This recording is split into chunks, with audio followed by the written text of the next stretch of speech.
To channel. So നമുക്കിനി പഠിക്കാനുള്ള design and എഞ്ചിനീയറിംഗിൽ മൊഡ്യൂൾ 4 ആണ്, അതായത് aesthetics and ergonomics. Aesthetics and എർഗണോമിക്സിൽ മെയിൻലി നമുക്ക് പഠിക്കാനുള്ളത് എന്താണെന്ന് വെച്ചാൽ രണ്ട് എ പാർട്ടിലും ബി പാർട്ടിലും ക്വസ്റ്റ്യൻ ഉണ്ടാവും ഈ മൊഡ്യൂളിൽ. അതായത് മൊഡ്യൂൾ 4 നിന്ന് 2 ടൈപ്പ് ക്വസ്റ്റ്യൻസ് പ്രതീക്ഷിക്കാം. അതിൽ മെയിനായിട്ട് സിമ്പിളായിട്ട് നിങ്ങൾക്ക് എല്ലാവർക്കും ചെയ്യാൻ പറ്റുന്ന സെക്കൻഡ് പാർട്ടായിരിക്കും, അതാണ് എസ്തെറ്റിക്സ് ആൻഡ് എർഗണോമിക്സ്. ഈ എസ്തെറ്റിക്സ് എന്ന് പറഞ്ഞാൽ നമ്മൾ മെയിൻലി അത് ഉദ്ദേശിക്കുന്നത് എന്താണ്? It is the feel that A human being perceives. It comes under look and feel days. അതായത് ഒരു സാധനത്തിൻ്റെ, അത് എന്ത് സാധനം ആയിക്കോട്ടെ, ഒരു പ്രോഡക്റ്റിൻ്റെ ലുക്കും ഡിസൈനും അതിൻ്റെ ഒരു ഫീലിംഗ് ആണ് ഈ ഡിസൈൻ വർക്കിൽ വരുന്നത്. പക്ഷേ എർഗണോമിക്സിൽ വരുന്നത് it is basically the sense of analysing work and then designing items. അതായത് ആ വർക്ക്, അതായത് അത് എങ്ങനെ യൂസ്ഫുൾ ആകുന്നു അതിനനുസരിച്ചായിരിക്കും എക്കണോമിക്സ് ഡിസൈൻ ചെയ്യുന്നത്. സോ അതിൻ്റെ ഒരു എക്സാമ്പിൾ നമുക്ക് നോക്കാം.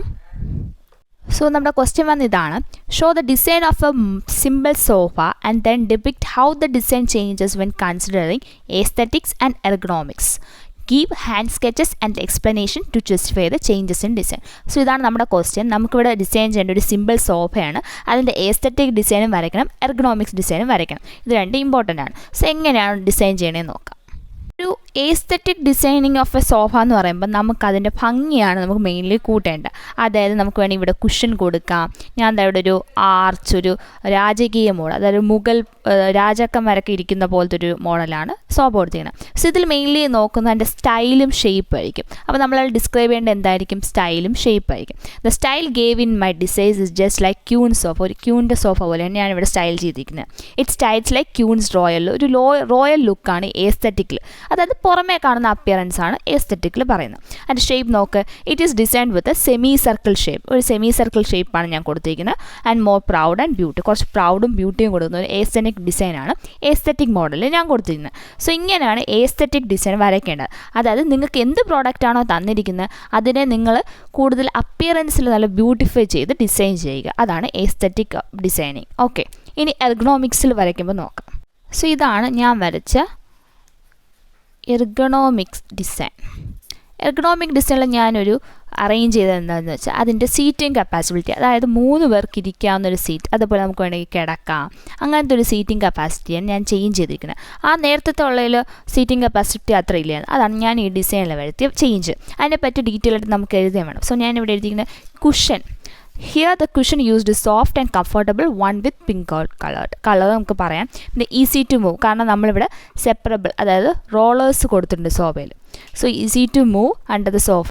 സോഫ നമുക്ക് സെപ്പറേറ്റ് ബ്ലോക്സും കൊടുത്തിട്ടുണ്ട്, അതായത് നമുക്കിതിന് സെപ്പറേറ്റ് ആയിട്ട് മാറ്റാനും പറ്റും. ഇവിടെ ഡ്രോസ് കൊടുത്തിട്ടുണ്ട്. സോ നമുക്ക് ഡ്രോസ് യൂസ് ചെയ്യാം, സാധനങ്ങൾ വയ്ക്കാൻ. ഇത് അതേപോലത്തെ ഇതിൽ യൂസ് ചെയ്യുന്ന ക്ലോത്ത്, ഇതൊക്കെ ഇതിൻ്റെ ഒരു സ്പെഷ്യാലിറ്റിയാണ്. സോ ഇങ്ങനെയാണ് എർഗണോമിക്സ്. അതായത് ആൾക്കാർക്ക് യൂസ്ഫുൾ ആവുന്ന രീതിയിൽ, ആൾക്കാർക്ക് കൂടുതൽ ബെനിഫിറ്റ് ആവുന്ന രീതിയിൽ അനലൈസ് ചെയ്ത് ഡിസൈൻ ചെയ്യുന്നതാണ് എർഗണോമിക്സ് ഡിസൈൻ. ഓക്കെ, സോ ഇതാണ് എസ്തെറ്റിക്സ് ആൻഡ് എർഗണോമിക്സ് എന്ന ടോപ്പിക്കിൽ മെയിൻലി പറയുന്നത്. ഇങ്ങനൊരു ക്വസ്റ്റ്യൻ തന്നാൽ ഏതൊരു ക്വസ്റ്റ്യൻ വേണോ നിങ്ങൾക്ക് ചോദിക്കാം. മെയിൻലി സോഫയോ അല്ലെങ്കിൽ ഏതെങ്കിലും ഒരു സീറ്റിനെ പറ്റി, അല്ലെങ്കിൽ നമുക്ക് ചോദിക്കാവുന്നൊരു ക്വസ്റ്റ്യനാണ് എന്തെങ്കിലും സാധനം. ഓക്കെ, എന്തെങ്കിലും ഒരു സാധനം അതിൻ്റെ എസ്തെറ്റിക് അല്ലെങ്കിൽ എക്കണോമിക്സ് എന്ന് പറയുമ്പോൾ നമ്മൾ ഡിസ്ക്രൈബ്, ഞാൻ ഇവിടെ ചെറിയ കാര്യങ്ങൾ ഡിസ്ക്രൈബ് ചെയ്തുള്ളൂ. കുഷൻ, അതേപോലെ സീറ്റ്, ക്ലോത്ത്, അങ്ങനത്തെ കാര്യങ്ങൾ ഡിസ്ക്രൈബ് ചെയ്തുള്ളൂ. നമുക്ക് മോർ ഓവർ ഇതിൻ്റെ ഈച്ച് ആൻഡ് എവറി പാർട്ടിനെ ഡിസ്ക്രൈബ് ചെയ്ത് എഴുതാം. ഓക്കെ, മാർക്ക് അനുസരിച്ച് എഴുതുക. സോ എർഗണോമിക് ഡിസൈൻ മനസ്സിലായല്ലോ. സിമ്പിളായിരിക്കും, അല്ലെങ്കിൽ നല്ല യൂസ്ഫുൾ ആയിട്ടുള്ള ഡിസൈൻ ആയിരിക്കും എർഗണോമിക്സ്. ബട്ട് എസ്തെറ്റിക്കിൽ വരുമ്പോൾ എങ്ങനെയായിരിക്കും? അപ്പിയറൻസിലായിരിക്കും ഇവിടെ ഇമ്പോർട്ടൻസ് കൊടുക്കുക. സോ ഈ വീഡിയോ എന്താണ് എസ്തെറ്റിക്സ് ആൻഡ് എർഗണോമിക്സ് മനസ്സിലായെന്ന് വിചാരിക്കുന്നു. സോ വീഡിയോ ഇഷ്ടപ്പെട്ടെങ്കിൽ ലൈക്ക് ചെയ്യുക, ഷെയർ ചെയ്യുക, സബ്സ്ക്രൈബ് ചെയ്യുക. Thank you.